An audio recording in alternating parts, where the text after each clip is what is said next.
आस्था और विश्वास का संगम है अयोध्या। प्रभु श्री राम की जन्मभूमि है अयोध्या। पवित्र सप्तपुरियों में से एक है अयोध्या। जहां कण कण में भगवान श्री राम समाये हो वो है अयोध्या। जहां सिर्फ और सिर्फ राम नाम की गूंज सुनाई देती है, ऐसी पावन धरती है अयोध्या। अयोध्या न केवल एक स्थान है, बल्कि ये वो पावन धरती है जिसे भगवान विष्णु ने अवतार लेने के लिए चुना था। यहीं रामलला ने जन्म लिया और यहीं रहकर वो पले बढ़े और यहीं मर्यादा पुरुषोत्तम राम कहलाए। दोस्तों, इसी के साथ सिर्फ अयोध्या का महत्व पूरा नहीं होता, क्योंकि अयोध्या का संबंध न सिर्फ भगवान श्री राम से है, बल्कि बौद्ध, जैन और इस्लाम धर्म से भी है। यहाँ तक कि अयोध्या का एक प्यार भरा संबंध कोरिया से भी है, लेकिन इस बारे में बहुत से कम लोगों को जानकारी है। दोस्तों, अगर आप भी धार्मिक नगरी अयोध्या को और करीब से देखना और जानना चाहते हैं, तो चलिए इसके इतिहास पर नजर डालते हैं। अयोध्या का इतिहास। साथियों, आज संपूर्ण विश्व में राम मंदिर को लेकर लोगों में काफी उत्साह देखने को मिल रहा है, और जहां राम नाम की बात आती है वहां अयोध्या का नाम आना लाजमी है। जहां पावन सरयू नदी आज भी अयोध्या के पांव पखारती है। अयोध्या के पौराणिक इतिहास की बात करें तो अयोध्या को अथर्ववेद में ईश्वर का नगर बताया गया है और इसकी प्रसन्नता की तुलना स्वर्ग से की गई है।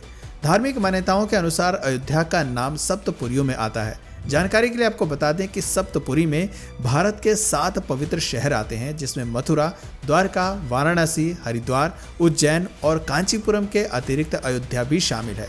हमारे देश में ये 7 ऐसे पवित्र शहर हैं जिन्हें मोक्ष प्राप्ति का तीर्थ स्थल भी कहा जाता है। इस लिहाज से अयोध्या का महत्व और बढ़ जाता है। अयोध्या का नाम और उसकी महिमा। बात करें भगवान श्री राम की नगरी यानी अयोध्या के नाम की, तो इतिहास में इसके भी कई नाम रखे गए हैं। जैसे माना जाता है कि रामायण काल में ये नगर कोसल राज्य की राजधानी थी, इसीलिए कई लोग इसे कोसल भी कहते हैं। वहीं अयोध्या नगर निगम की वेबसाइट के मुताबिक पहले अयोध्या का नाम साकेत हुआ करता था। इसके अलावा इसका नाम अयोध्या भी माना जाता है। कहते हैं कि अयोध्या शब्द अयुद्धा का बिगड़ा स्वरूप है। बाद में इसे अयोध्या नाम दे दिया गया। कुछ विद्वानों के अनुसार प्राचीन काल में अयोध्या कोसल क्षेत्र के एक विशेष क्षेत्र अवध की राजधानी थी, इसीलिए इसे अवधपुरी भी कहा जाता है। अवध अर्थात जहाँ किसी का वध न होता हो। वहीं अयोध्या का अर्थ है जिसको युद्ध से जीता ना जा सके, जहाँ हमेशा शांति मिलती हो। इस तरह अयोध्या को कोसल, साकेत, अयोध्या और अवध जैसे नामों से भी जाना जाता है। कहते हैं कि अयोध्या का पुराना नाम भी अयोध्या ही था, क्योंकि वाल्मीकि रामायण में इसका नाम अयोध्या वर्णित है और पुराणों में भी जब प्राचीन सप्तपुरियों का उल्लेख किया जाता है तब भी उस नामालेख में अयोध्या शब्द का ही प्रयोग किया गया है। उदाहरण के तौर पर आप ये पढ़ सकते हैं, अयोध्या नाम नगरी तत्रासी लोक विश्रुता मनुना मानवेंद्रेण या पुरी निर्माता स्वयं। अयोध्या में कई महान ऋषि मुनि, योद्धा और अवतारी पुरुष जन्म ले चुके हैं। भगवान राम ने भी इस पवित्र धरती पर जन्म लिया था। जैन मत के अनुसार यहाँ आदिनाथ सहित 5 तीर्थकारों का जन्म हुआ था। जैसा कि हम पहले ही बता चुके हैं कि अयोध्या की गणना भारत की प्राचीन सप्तपुरियों में प्रथम स्थान पर की गई है। जैन परंपरा के अनुसार भी 24 तीर्थकारों में से 22 इक्ष्वाकु वंश के थे। इन 24 तीर्थकारों में से भी सर्वप्रथम तीर्थंकर आदिनाथ के साथ 4 अन्य तीर्थकारों का जन्म स्थान भी अयोध्या ही है। बौद्ध मान्यताओं के अनुसार बुद्ध देव ने अयोध्या अथवा साकेत में 16 वर्षों तक निवास किया था। इस तरह अयोध्या की धरती हर तरीके से बेहद ही खास और महत्वपूर्ण मानी जाती है। चलिए आगे बढ़ते हैं और जानने की कोशिश करते हैं कि अयोध्या की स्थापना किसने की। अयोध्या की स्थापना। सरयू नदी के तट पर बसी अयोध्या नगरी रामायण के अनुसार विवस्वान यानी कि सूर्य के पुत्र वैवस्वत मनु महाराज द्वारा स्थापित की गई थी। स्कंद पुराण के अनुसार अयोध्या भगवान विष्णु के चक्र पर विराजमान है। पौराणिक कथाओं के अनुसार ब्रह्मा जी से जब मनु ने अपने लिए एक नगर का निर्माण की बात कही तो वे उन्हें विष्णु जी के पास लेकर गए। विष्णु ने उन्हें साकेत धाम में एक उपयुक्त स्थान बताया। विष्णु जी ने इस नगरी को बसाने के लिए ब्रह्मा जी और मनु के साथ देवशिल्पी विश्वकर्मा को भेज दिया। इसके अलावा अपने रामावतार के लिए उपयुक्त स्थान ढूंढने के लिए महर्षि वशिष्ठ को भी उनके साथ भेजा। मान्यता है कि वशिष्ठ द्वारा सरयू नदी के तट पर लीला भूमि का चयन किया गया, जहां विश्वकर्मा ने नगर का निर्माण किया। प्राचीन भारतीय ग्रंथों में भी अयोध्या का जिक्र मिलता है, जिनके अनुसार अयोध्या की स्थापना 2200 ईसा पूर्व के आसपास हुई है। बताते हैं कि सतयुग में अयोध्या को वैवस्वत मनु ने बसाया था। इल, इक्ष्वाकु, कुशनाम, अरिष्ट, दृष्ट, नरिष्यंत, करुष, महाबली, शर्याती और पृषद वैश्वत मनु के 10 पुत्र थे, जिसमें इक्ष्वाकु कुल का सबसे ज्यादा विस्तार हुआ। इक्ष्वाकु कुल में आगे चलकर प्रभु श्री राम का जन्म हुआ और इस तरह बाद में अयोध्या नगरी सूर्यवंशी राजवंश की राजधानी बनी, जिसके राजा भगवान श्री राम थे। अयोध्या का क्षेत्रफल। अयोध्या रघुवंशी राजाओं की बहुत पुरानी राजधानी है। पहले यह कौशल जनपद की राजधानी थी। प्राचीन उल्लेखों के अनुसार तब इसका क्षेत्रफल 96 वर्ग मील था।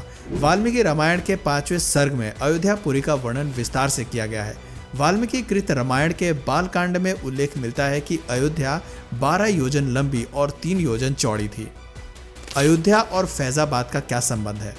साथियों, ऐसे बहुत से लोग हैं जो अयोध्या और फैजाबाद को लेकर भ्रम में रहते हैं और वे इसे एक ही समझते हैं, जबकि सच्चाई कुछ और ही है। अयोध्या, जिसे प्रभु श्री राम की जन्मस्थली और सप्तपुरियों में से एक माना गया है, बताते हैं कि एक समय पर मुस्लिम शासक ने अयोध्या का नाम बदलकर फैजाबाद रख दिया था, जिसे लेकर बाद में काफी विवाद हुआ। आखिर कौन था वो शासक, चलिए जानते हैं।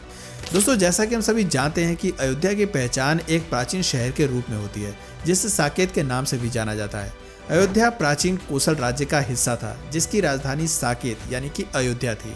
फैजाबाद की अगर बात करें तो फैजाबाद भारत के उत्तर प्रदेश राज्य के अयोध्या जिले में स्थित एक शहर है। ये सरयू नदी के दक्षिणी तट पर स्थित है और ये अयोध्या नगर निगम द्वारा प्रशासित है।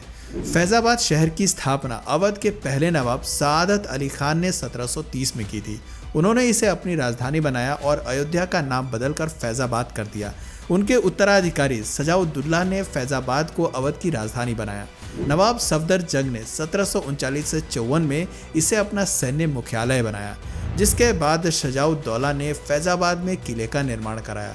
ये वो दौर था जब ये शहर नई ऊंचाइयों पर था। सजाउद्दौला का समय एक तरह से फैजाबाद के लिए स्वर्णकाल कहा जा सकता है। उस दौरान फैजाबाद ने जो समृद्धि हासिल की वैसी शायद दोबारा नहीं कर सका। उस दौर में यहाँ कई इमारतों का निर्माण हुआ, जिनके सबूत आज भी मौजूद हैं। 1775 में नवाब असफदौला ने अपनी राजधानी फैजाबाद से बदलकर लखनऊ कर ली।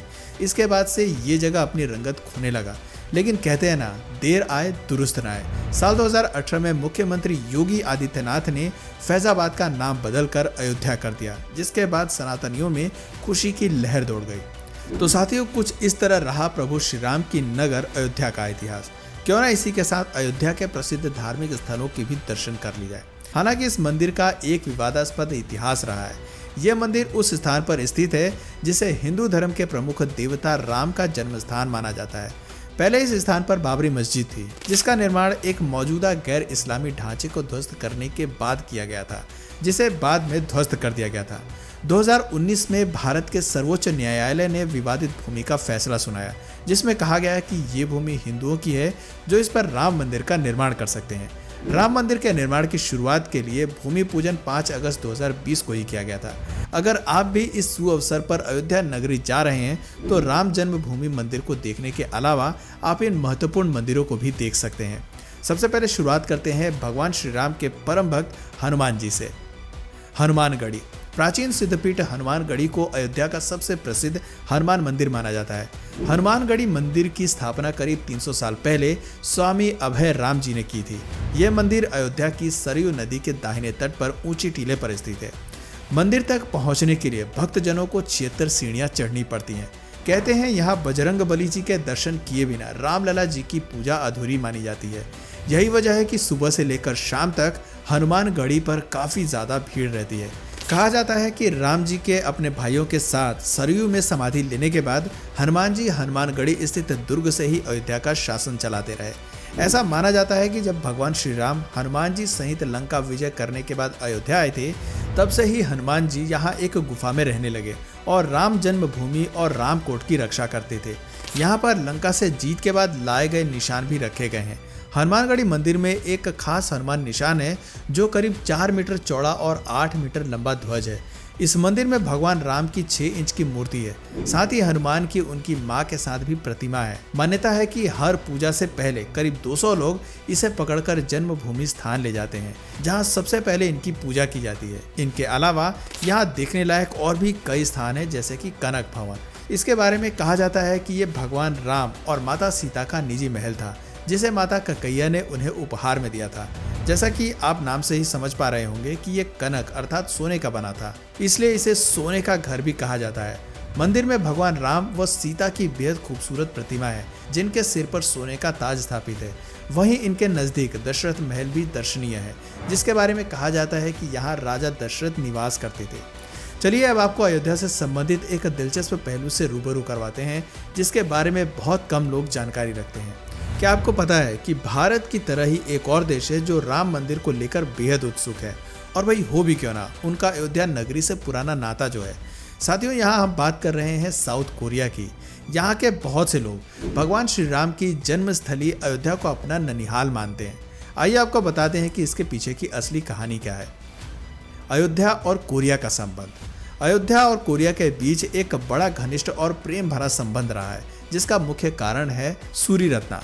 कोरिया इतिहास के अनुसार करीब 2000 वर्ष पहले यानी कि 48 एडी में अयोध्या की राजकुमारी सूरी रत्ना कोरिया गई थी, जहां उन्होंने राजकुमार किम सुरो से विवाह कर लिया और वहां की महारानी बन गई। विवाह के बाद सूरी रत्ना का नाम हुआंग ओके हो गया। बताते हैं कि सूरी रत्ना आयतु साम्राज्य की राजकुमारी थी।